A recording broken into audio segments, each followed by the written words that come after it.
बेशक ही ईश्वर सबसे ज़्यादा तारीफ़ के लायक है।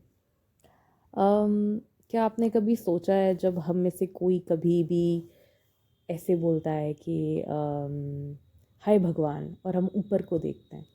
जब भी कोई क्रिकेट मैच जीतता है तो हर क्रिकेटर ऊपर की तरफ करता है, ओ थैंक यू गॉड। हम जब किसी मीटिंग में होते हैं या कुछ भी होता है, हम डिस्ट्रेस्ड होते हैं, परेशान होते हैं, कुछ भी होता है, हम कहते हैं हाय भगवान, हाय रब्बा, और ऊपर की तरफ देखते हैं। बार बार हमारी नज़रें ऊपर की तरफ क्यों जाती है जबकि वो चारों तरफ है? ऐसा क्यों?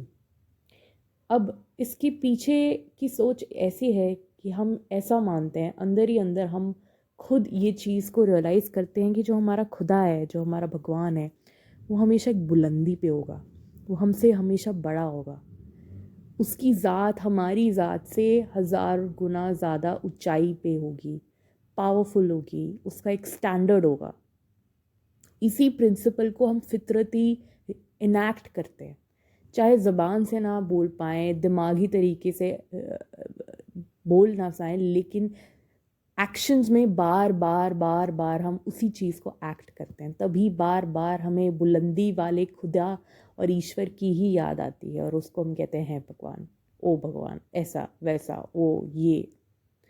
लेकिन जब ये सब बातें होती हैं, फिर अचानक से हम जब किसी मंदिर में जाते हैं, हम वहाँ पे रखी मूर्तियों को और उन सब को भगवान ही बना लेते हैं। ये दो जगह का क्या सिस्टम हो गया कि वो भी भगवान है, वो भी भगवान है?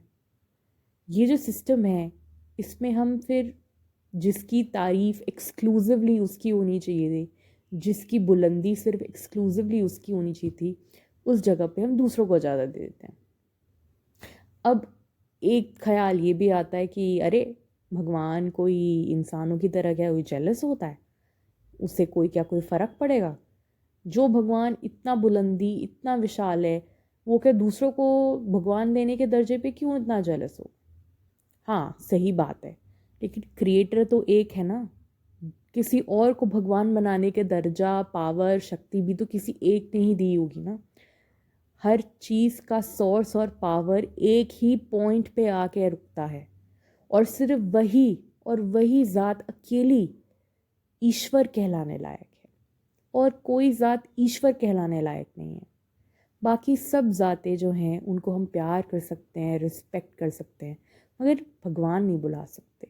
उनको खुदा का दर्जा, उनको उनकी आरती, उनकी पूजा करना, उनको ही मतलब भगवान का दर्जा नहीं दे सकते।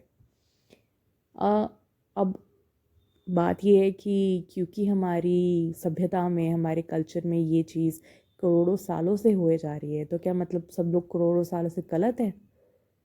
गलत की बात नहीं है। क्या जो बच्चा केजी में है, उसको अगर हम एक 5th स्टैंडर्ड की बात बोलें, तो क्या वो केजी और वो बच्चा नहीं कर पाता, समझ पाता, तो क्या वो अपनी जगह गलत हो जाता है?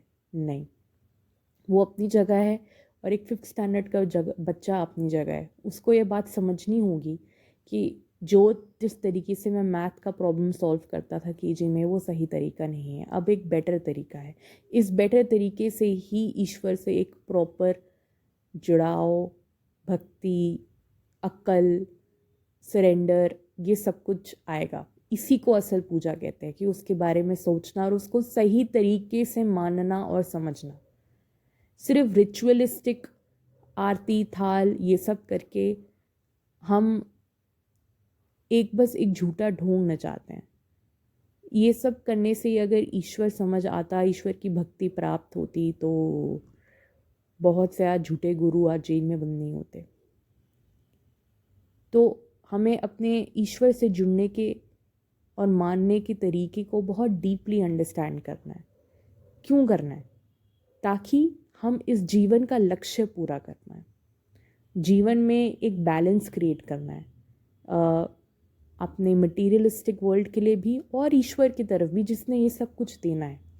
ये सब करने से आप कोई साधु संत ऐसे नहीं बनेंगे, या आप कोई सन्यासी नहीं हो जाएंगे, मगर एक सही बैलेंस तरीके से चीज़ को करने में आप ही की भलाई है, आप ही की आत्मा की भलाई है, आप ही की जीवन की भलाई है। तो इसी के साथ मैं ज़्यादा और लेक्चर नहीं दूँगी, बस इतनी ही बात कहनी थी। बहुत शुक्रिया।